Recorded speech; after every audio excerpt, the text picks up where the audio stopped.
بسم الله والصلاة والسلام على رسول الله. سپاس و ستایش بۆ خوای گەورە کە ئێمە ئەوڕۆ هەستاین وەکو ئەنجومەنی سۆرانی کۆمەڵی دادگەری بە سازدانی ئێوارەخوانێک بۆ دۆستان و ئەندامانمان لە سنووری ئەنجومەنەکەمان.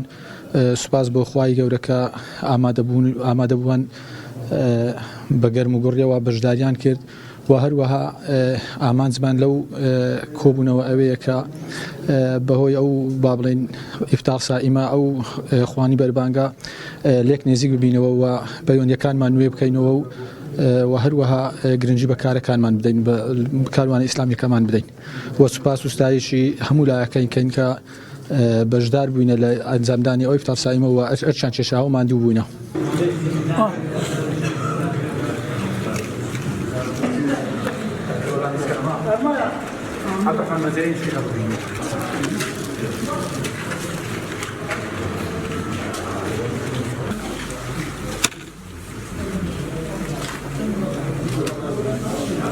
بسم الله الحمد لله اللهم صل على محمد وعلى ال محمد. پیغمبر فرمي صلى الله عليه وسلم من فطر صائما كان له مثل اجره.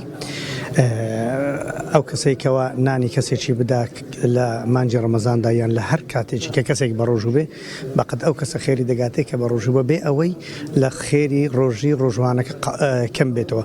خوا خێری ئەو برایە بنووسی کە ئەو خێرخوازێک کە هەڵستاوە بەو ئیفتار و سائیمە، خوا خێری ئەو برایانە بنووسی لە مەڵبەندی سۆران کە ئەو ئیفتاریان ڕێکی خستووە و ئیداریان کردووە. خوای گەورە جزای خێری هەموو لایەشی بدا. ئەوە هەم یەکتری بینینەوەیە لە مانجی ڕەمەزاندا، ئەو هەموو دۆست و ئەحباب و خۆشەویستان یەکتی دەبینەوە و نانێکش بەیەکەوە دەخۆن. هەموو لە ماڵێک نانیان هەیە الحەمدولله، بەڵام نانی خۆش و خۆشتریش هەیە و ئەوە دڵی مسلمانانیش خۆش دەکا. خوای گەورە مسلمانانی غەزە و مسلمانانی سین و هند و هەموو شوێنەکان کە سەرکەوتوو بکە.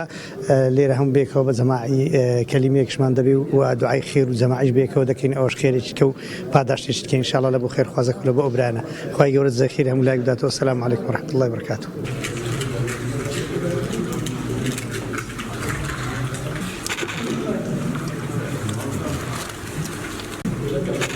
Şöyle